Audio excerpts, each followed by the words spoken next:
You know that path we're all told to follow? Work hard for 40 plus years, save every penny, and then finally get to enjoy life when you retire? It's the standard blueprint. But what if that whole blueprint is just wrong?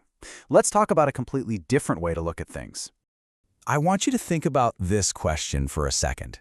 Seriously, instead of that one big retirement party at 65, what if you could sprinkle these amazing long breaks throughout your entire life? Imagine spending a few months in Argentina learning to tango, or maybe 3 months surfing in Bali, all without having to quit your life's work. It's a pretty radical idea, right? And this quote just hits the nail on the head. The real goal isn't just to see a seven-figure number in your bank account. It's about getting the freedom, the options, the experiences that we think only $1 million can get us. It's about designing a life that's rich in what you do, not just what you have. So the big question is, how do you actually make this happen? Well, it all kicks off with one core principle. You have to be willing to change the rules of the game you're playing. So, let's meet the new rich. And no, this isn't about yachts and sports cars. For the new rich, real wealth isn't measured in dollars. It's measured in freedom. Their currency is time and mobility. It's about having absolute control over your schedule and the ability to work from anywhere. It's about living your dream life now, not someday. Okay, but what's the one thing that stops most of us from even taking the first step? It's fear. But it's usually this vague, fuzzy cloud of fear. What if I fail? What if people judge me? These fears feel massive because we never actually look them in the eye. The second you put them under a microscope, they start to shrink. And there's an amazing tool for this. It's called fear setting. It's simple. First, you define your nightmare. What's the absolute worst-case scenario if you try this and it all goes wrong? Get super specific.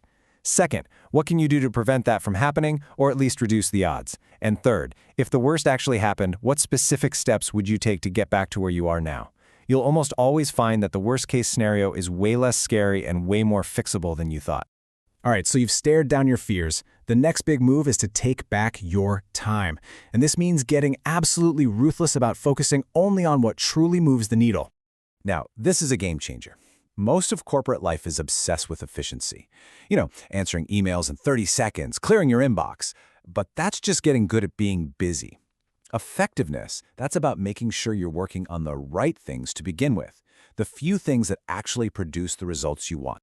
So how do you become more effective? You got to go on a diet, a low-information diet.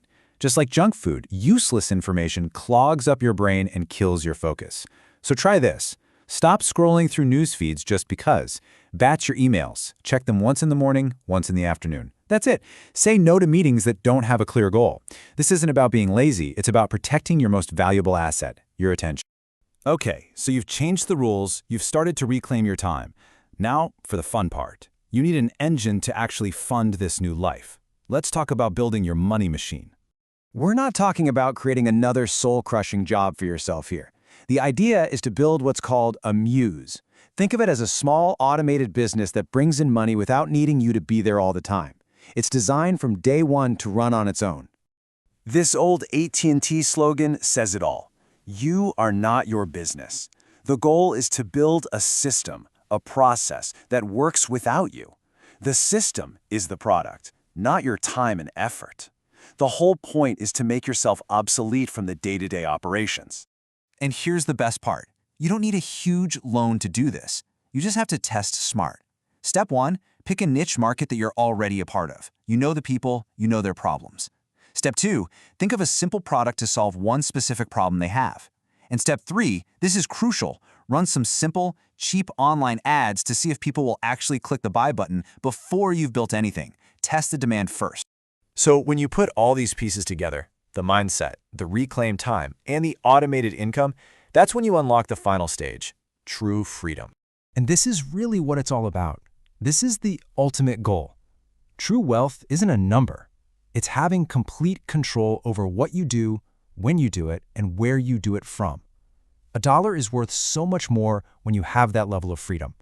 It's a life designed by you, for you. And just remember, you don't need some perfect 5-year plan mapped out. The timing is never going to be just right. What's more important is that you're willing to just start, to take action, and to figure things out as you go. Okay, I know this can feel like a lot, so let's boil it all down. Where can you start? What can you do, like, right now? Here are your first 3 moves. Super simple. 1. Do that fear-setting exercise. Write down the top 3 fears that are keeping you stuck. 2. Pick 3 low-information habits. Maybe it's no phone for the first hour of the day. And 3. Just brainstorm. Think of one community you're a part of and one problem you might be able to solve for them. That's it. Taking a small action is what makes it all real. You know, taking action is the single most important part of this whole thing. These ideas are a practical roadmap for building a different kind of life.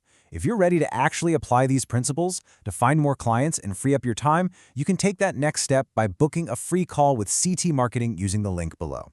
Think of it as your first move toward building that liberated life we've been talking about.